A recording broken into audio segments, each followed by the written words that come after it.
Hey guys, so we are doing the last of the behind the art stuff, and basically we're gonna be basically also reminiscing on the old stuff that I used to do, and that is Abomination. So let's go. Now showing these artworks, the Abominations for me were just things that I've made that were basically they're kind of like me. I don't really feel like I'm wanted or needed, but these guys are basically an extension of me. But they slowly started going, being loved, and everyone started liking them. Also, it required me to make some more friends. So because of that, I just decided to, bring it back. So I decided to do all old Abominations that I did, starting with the King Abomination, who never got bought. And I was always very upset because I thought the King should have been bought, but he never was. So, the King and Queen being put together and everything, they were the ones that I wanted to do the most. So the king, I got his two subjects, fire, ice, and obviously physical. I'll get to this lore here. So physical abominations are more stronger than regular abominations. Energy abominations, they have energy that is in basically it has a one physical form, but it can also like move into like a little slithery snake for them to fly and stuff. But also they release something called chaotic energy, where they basically make people mentally insane.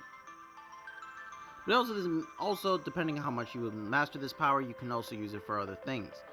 The King Abomination and the Queen can also turn into energy body to physical bodies as well. Fire has the power to make magma, like everything magma and earth and everything. And also, he's able to become it as well, bending his body to the ground itself. Same thing goes for ice, but with ice and stuff. Oh yeah, physical abominations, they also have like a weakness, so for these two, their weakness is the core that's in their chest. Obviously, the queen with this one, what I did was... Well, I think it's obvious. So what I did was this. So the queen, in her picture, she has three subjects instead of, two, like the king. And obviously, energy wise, they could be different colors, but again, physical energy. Both of them have the power to rule over things. The king, who I didn't mention before, has the power of manipulating all of the three suns. Also, each three sun gives him an incredible amount of power. She basically is able to create and command her own forces, making her own army if she wanted to. But also, she only uses this to make the physical birth of, abominations itself, giving birth to all of the abominations in the Shadowverse. Obviously, we have her two knights that are able to mix shape their energy bodies to morph it into one thing. Able to make weapons, armors, or even barrier shields. And then we have her four-armed creature on the back that's white and red. His ability is he's able to expand and bend his arms as much as he can, even stretching his arms to incredibly uncomfortable lengths. Next one is the gestures. I had to make another one to connect it to this because I didn't put all the gestures in one canvas like I was supposed to. So that was a giant problem, but either way, gestures are the one things that are more powerful than the king and queen. But they also keep this power to themselves because they're the only people who have mastered chaotic energy to warp reality in the Abomination Shadow Realm themselves. Each one's more powerful than the other, using it as a little bit of a gimmick for them as jesters. Abomination jesters. Here's the other piece to this, and like I said, it's so again chaotic energy, and the fact that they're able to wield it as well as more of a gimmick. Each one does it for a special gimmick of their type of style for abominations. Well, jester abominations, making them secretly the most powerful people in the Abomination Shadowverse. Well, one of them, but keeping their stuff secret because the king and queen don't really like people who are more powerful than them, especially when they can easily have mutiny. So they try to keep on the hush hush, waiting for something to happen. These abominations that I'm going to be showing, they're very much just have a title for themselves, and obviously their title would end up to the ability of the chaotic energy that they wield to basically do this. So we have Armor Abomination. We're going to call him Psycho-like Abomination. And the Mask Abomination. This would more than mean that his power is more of a mystery and that most people don't know. We have the Female Abomination. This is just more of a female abomination. There's multiple female abominations, but also the fact that I've already done the queen. I also realized that most of these abominations were dudes, so I wanted to at least squeeze in another female just to balance out just a little bit. So yeah, honestly, I feel like I could have done better with the proportion of the body, but honestly, abominations are supposed to be weird, walking, and weird looking bodies. So honestly, I think I did pretty good. We have the Halloween abominations that I did. Either way, we have basically a bag puppet thing, or basically a bag voodoo puppet thing.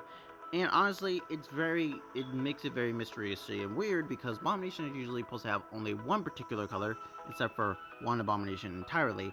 And this guy has two colors. If you guys look deep into his eyes are purple, but the thing in his chest is blue. It's a little bit of a mystery. We have the brain abomination. He doesn't have a physical abomination. He uses lightning to move himself around as legs. Then we have the Reaper abomination.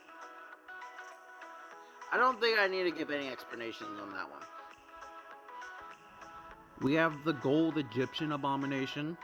The power to manipulate the sand and gold around him, and is also able to embed himself into the ground of the sand, hidden himself from society until he feels like moving. We have fire and ice abomination. Well, the fire and ice, he's two. Well, fire, water, ice. So basically, he has power water, ice on one half, but he also has power of fire and lava on the other half. This one I felt like was a really good design, and this was also another artwork that didn't get sold last time, so I'm hoping that this canvas gets sold, because he was my best canvas. Honestly, I'm kind of sad that no one bought him. So, you know, he's having to come back. The king and him having to come back. And now here is the true one, the God Abomination. This one lives in pretty much a pocket dimension inside of the Shadowverse of the Abominations itself. And this is also me saying that what is canon for my Shadowverse is that each Shadowverse that exists has some form of a god that is based off of that realm. Now he's very powerful, he can warp the entire reality of the ground and everything, and he sees all and basically controls all in this world. And obviously, he also has his own little subjects, and who are higher power than anyone in the Abomination world. The Skeleton Abominations. The more powerful they are, the more they have a big giant weakness, and so the one is the core inside their chest. That is basically allows them to move around. But they're also very strong, so you're not going to hit it without a fight. These things have the power to move their bodies and manipulate the ground and make bones come off the ground itself. So, and also this one, that's his ability, and also create more bones. And also, they're all skeleton abominations are able to embed themselves into the ground, hidden yourself for a while.